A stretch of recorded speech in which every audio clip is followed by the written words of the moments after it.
Dear students, it is time to discuss the number one, the largest expense item on our cash flow statement for the vast majority of people, and that is housing. Selecting and financing housing, or as I like to call it, home sweet home. A third of Americans now spend at least 30% of their income on housing. That's the federal definition of an unaffordable housing burden. Hey, Southern California, 50% is lucky. Indeed, that's the price we pay to live in this wonderful culture and climate. Oh well, nothing's perfect. Let's get started. Slide number 2. Evaluating housing alternatives. Your lifestyle, your choice of housing, how you spend your time and money, your lifestyle affects your housing choice, and personal preferences are modified by financial factors. Oh, yeah. Traditional financial guidelines suggest you spend no more than 25 to 30% of your take home pay on housing, or no more than 2.5 times your annual income for a home. Whoever authored this, whoever came up with this rule of thumb, obviously doesn't live in San Diego or one of the other major metropolitan areas on the left coast and the right coast, because obviously housing is much more expensive on the coasts than it is in the middle of the country. Although my understanding is Chicago can be quite expensive. Right, of course, people are paid a whole lot more, so it just makes sense. But no, it's a problem on the coasts. Should you rent or should you own? Now you're going to hear people, usually real estate agents and other people in the industry, tell you that, oh no, you don't want to rent a house. Oh no, rent an apartment. That's just throwing your money away. Now you know what? I would be more amenable to trust their decision if they said the same thing about food or clothing. Hey, you don't want to buy food. You don't get to keep it. Your clothing is eventually going to fall off. No, no, no. You need, unless you want to live outdoors, you need shelter, right? It's one of the 4 basic things that we need: food, clothing, and shelter, and internet access. And so renting is a viable alternative. And there are some advantages. If you know you're not going to stay in a certain location, for more than a year or two, it just doesn't make sense to go through the rigmarole, the pain and suffering and anxiety, buyer's remorse it's called, that people go through to buy a home here in Southern California, in San Diego. You don't have to deal with maintenance costs. That's the problem of the landlord. And initially the costs are going to be lower. All other things being equal, and they of course never are, renting in the short term is going to be cheaper than owning. Now, over the long term, depending on where you are, right, owning has some major advantages in that, the rent can't go up, right, because you own it. And but then there's situations that you have to worry about with how you finance it. But in general, and it sounds like a test question, huh? Right, exactly. All other things being equal, in the short term, renting should be cheaper than owning. Now, are there disadvantages to renting? Well, yeah, there are fewer financial benefits, but that's not always true, especially if you get suckered into buying something much higher than it should be and then go through bankruptcy or foreclosure, as thousands, tens of thousands, hundreds of thousands of people did in the mid 2000s with the global financial crisis and the Great Recession and the housing bubble. It's true that you don't own the place, so there's no growth in equity, and you do typically have a restricted lifestyle. Can't paint the place purple. even though people do, they will, you're not supposed to do things, it's in the lease without talking to the landlord, but people do it anyway. There's the lease, which we're going to discuss in a little bit, and the security deposit, the utilities, the renter's insurance. Renter's insurance. Wait a minute. Do people have renter's insurance? I was surprised. It's about the number that I've found, and if you can find a better number, nationwide, it's about 40%. And now, of course, that's nationwide. I don't know too many people who rent here or actually buy renter's insurance. And we'll discuss that actually in our next chapter in more detail. There is a very valuable benefit you get from renter's insurance that has nothing to do with the place you're renting, nothing to do with your items that you have or anything like that. And we'll discuss that in the next chapter. Now, you need to do a search. I always find it is good to talk to people who live where you're interested in living.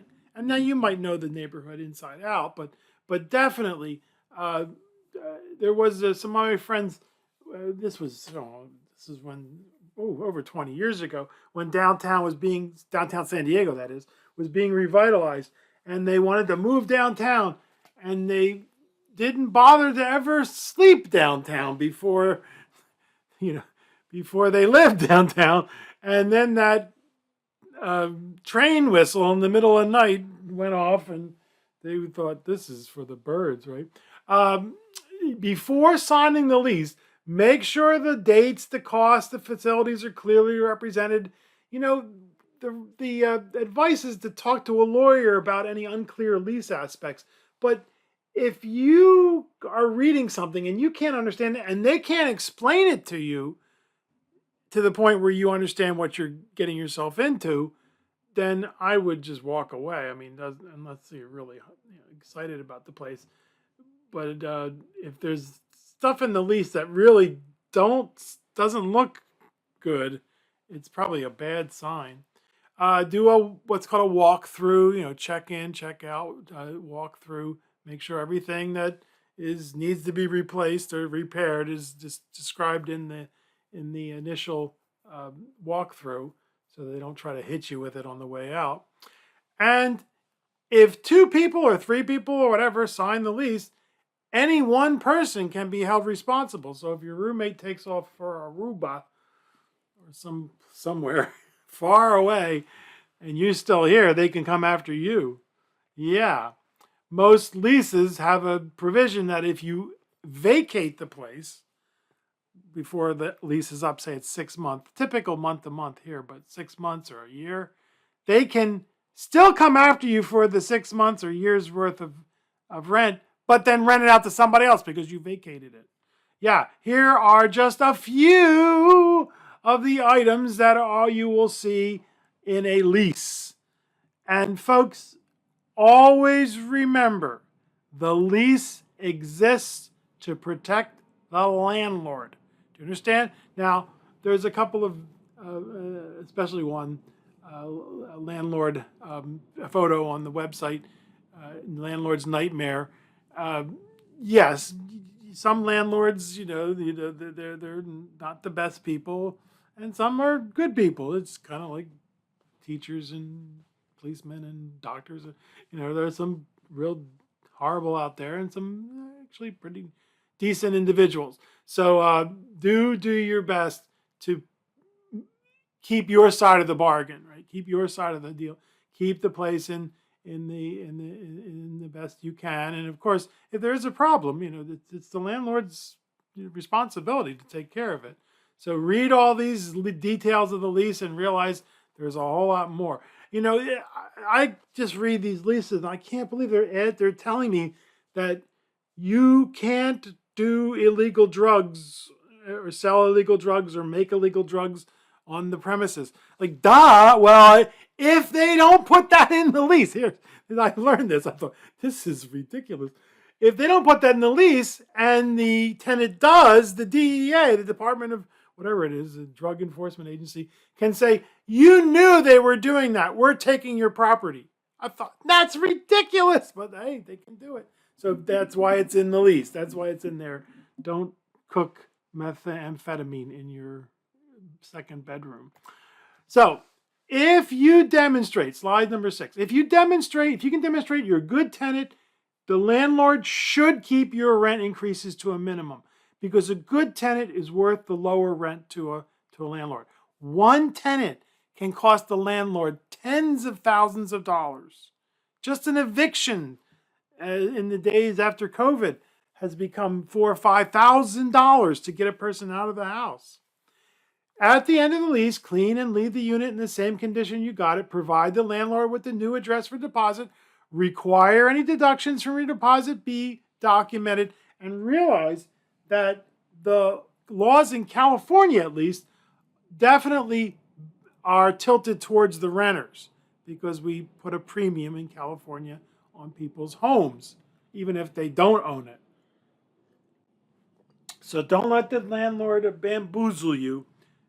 Make sure everything is documented, and you should get your deposit. If you deserve it, you should get it back. Don't be a wimp. Go after them. Go after that bum. Now, so that was renting.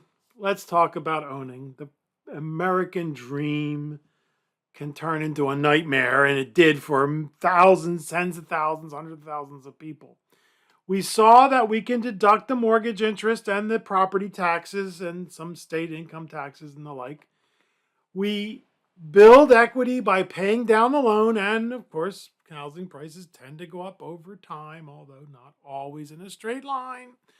It's what we call a hedge, protection against inflation. Your credit rating, the credit agencies love folks who own, and in general, you get to express your individuality more than if you rented. And if you wanted to paint your house purple, well, wait a minute. There are some areas where you have what are called CCRs, conditions, codes, and restrictions, that say you can't paint your house purple, which we're not in one of them, my wife and I. And if we were, I'd probably want to paint my house purple just to. I don't want to paint my house purple, but you get the idea.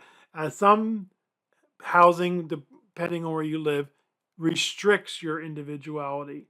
But in general, you get to do a whole lot more than if you rented the place.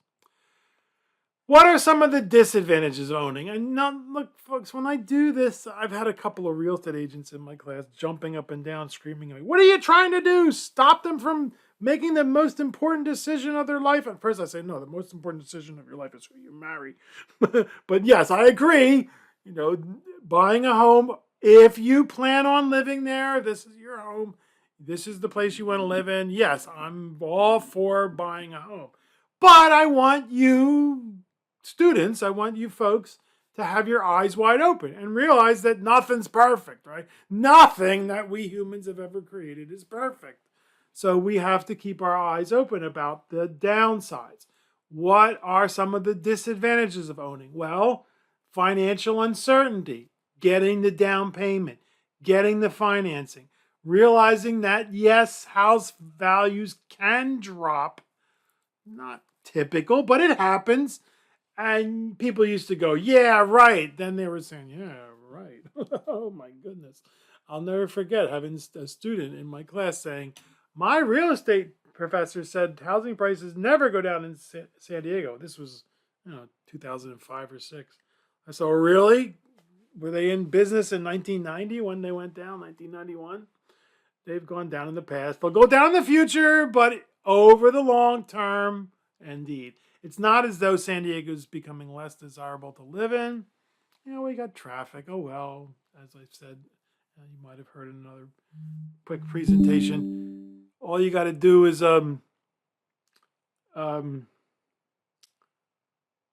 go spend a few days up in LA, and you'll never complain about San Diego traffic again.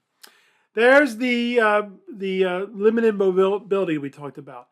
If you are thinking of leaving within a year, you're going to be transferred somewhere, it just doesn't make sense to buy. It's such an ordeal.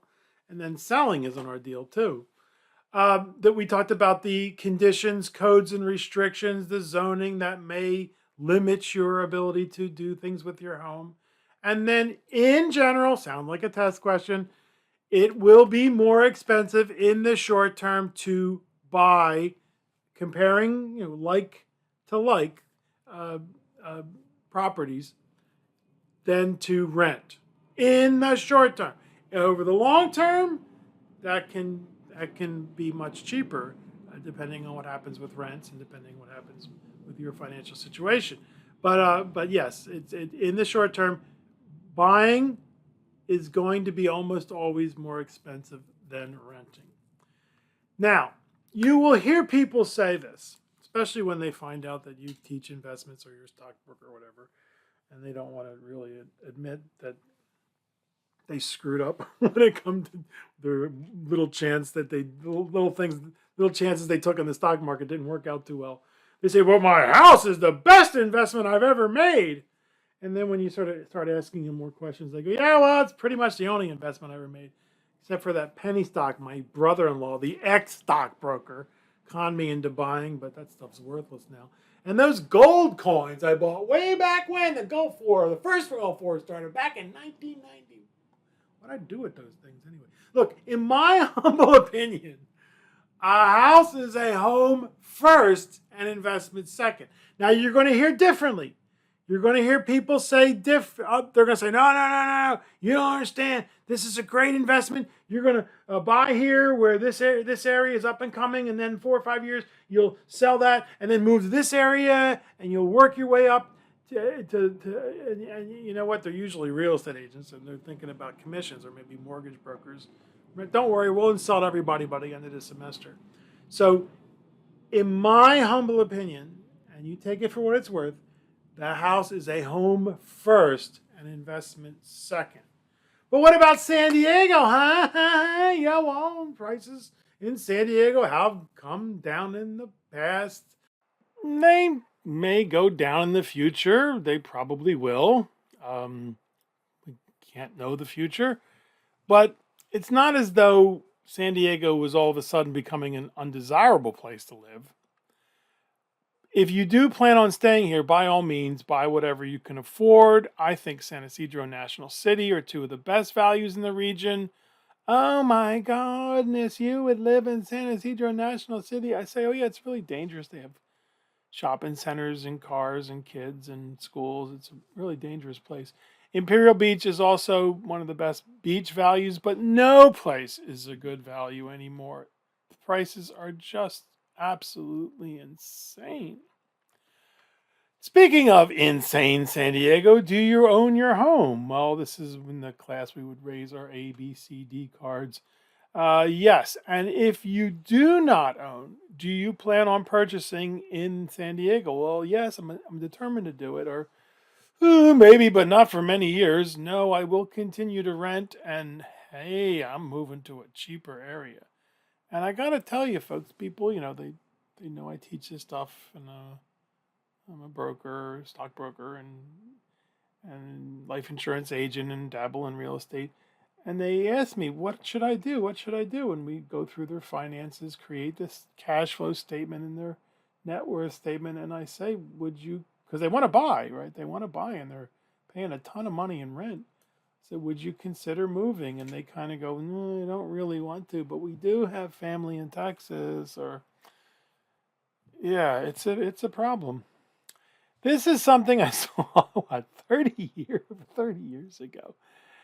In the 1980s, prices went in two directions, up and way up, and then there was a recession in 1991, and in San Diego and Southern California in general really took it hard.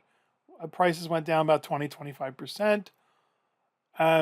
So people had, expected the good times to continue forever. It's the history of capitalism: bust, boom, boom, bust. And I saw this above a desk up in North County, and I just laughed and laughed and laughed. Please, God, let there be another real estate boom, and I promise I won't piss it all away this time. You think she did in the 2000s?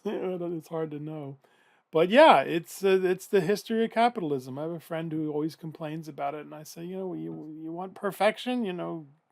Sorry. We're humans.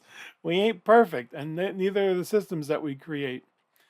But certainly, and some of our leaders, they know this, but it's just really hard to do.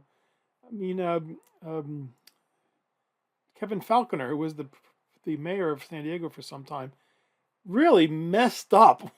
He just really messed up when they put that ballot initiative for the Midway district to be redeveloped, and the voters approved it, right? But they didn't cross all their T's and dot all their I's, and this one group, this same group, this NIMBY group, took them to court and won, and so we had to do it all over again. And again, the voters of San Diego said, yes, we want this to happen, and this same group is doing their best to stop it.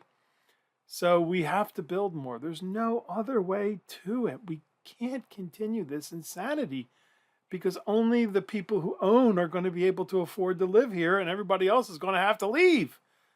It's just insane, but insane Diego. Slide number 14. What are the main elements of buying a home? Well, you're going to want to consult a professional. It's gotten so hard. I did not want to. I always wanted to just do it on my own because of a certain thing we'll discuss later on. Not again, we're going to insult everybody by the end of the semester, but sometimes the real estate agents are not lined up on the same side as you are. You'll hear the real estate agents say there are three things that are most important with regard to real estate: location, location, location. Haha, very funny. The down payment. Where do you get the down payment? In fact, that's one of the goals that you may have, long-term, intermediate-term goals to get the down payment. Now, more and more parents, grandparents, doesn't have to be familial. It doesn't have to be within the family. It could be a business relationship, but usually these people are very hard-nosed negotiators, are engaging in what's called equity sharing. The parents, the grandparents have some money to invest. The young couple or the single young adult wants to buy a home. So the parents, the grandparents, or a third-party business relation puts up the down payment. The parents, the young folks live in it, pay the house payments, keep the house up, and they share in the appreciation. So say the condo is $500,000, in 10 years it's $800,000.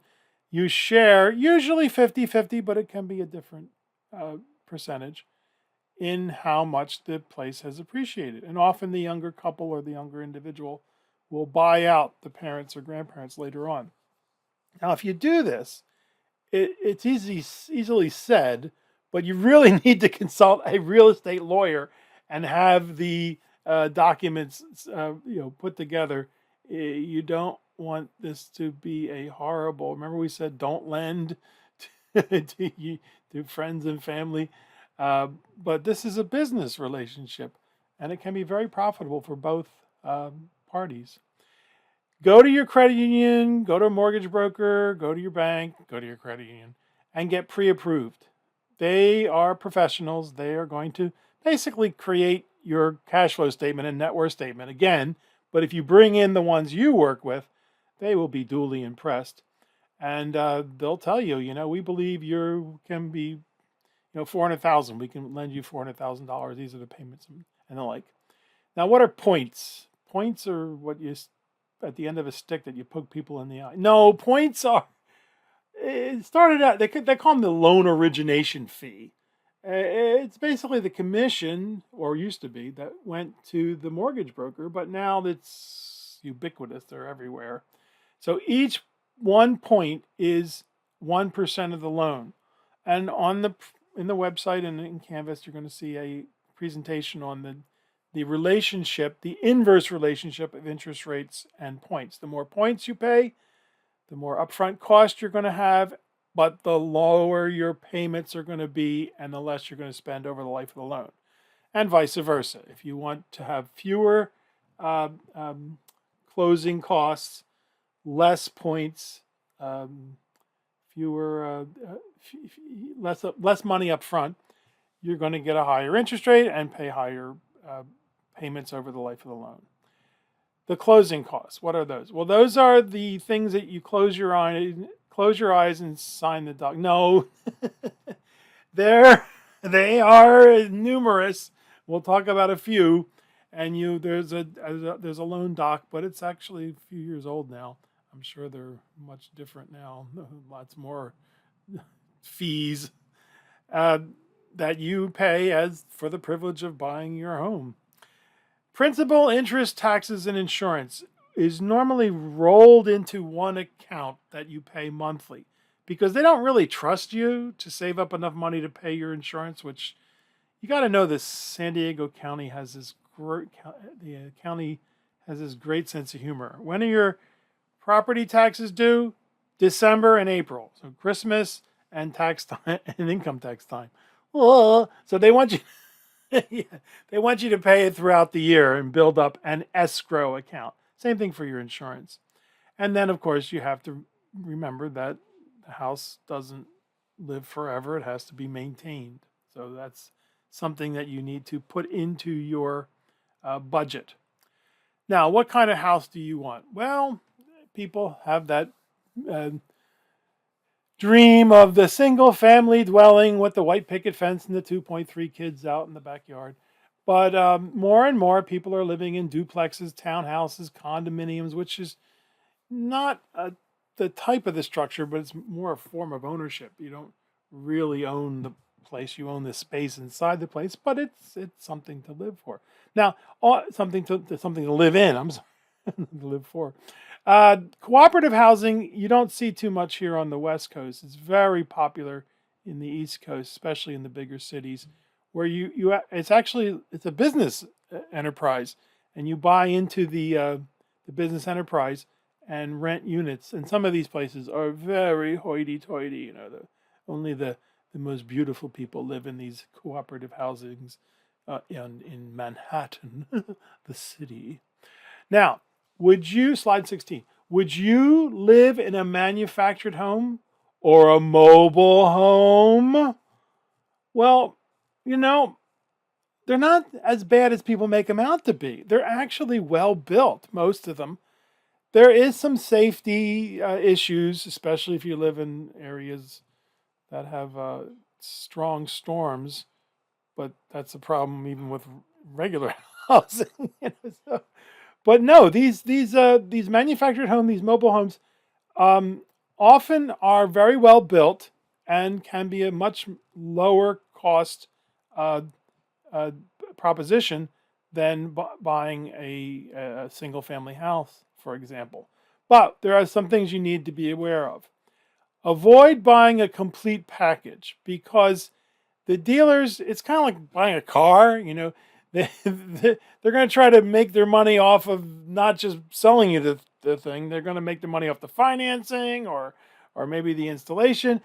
If you can do it, and this is very difficult in San Diego, you want to buy the land, because if you can't own the land, then you have to buy rent. You have to pay rent to live on the land that you've put your mobile home or manufactured home. And that's an issue. You'd really like to be able to buy the land underneath it. Now, very important, and I'm not an expert in this, but I did my due diligence. Get a warranty on the installation as well as the manufacturing, because it's the installation that is often the most troublesome aspect. The manufacturing of these houses, my understanding, is actually quite good. So it's the installation where things can go haywire. And if the dealer or who's ever representing will not provide a warranty, it's time to walk away. I would recommend, just as when you make any big purchase like a car, talk to your credit union first, because the dealers, again, are going to try to get you to use their financing, which is often where they make most of their money, not off selling you the actual manufactured or mobile home. Cool? What do you think? Now, would you build a home? Oh, well, first of all, in San Diego, the land is just impossible to get a hold of. Not quite impossible, but you got to go pretty far out away from the city areas, because San Diego has some of the sharpest in real estate investors in the world, and they've already bought up all the good land. You've got to get a very, very good uh, um, referral for a contractor. There are numerous contractor stories, horror stories. I have one such story, which I shouldn't gloat, but I do. Some folks around the corner.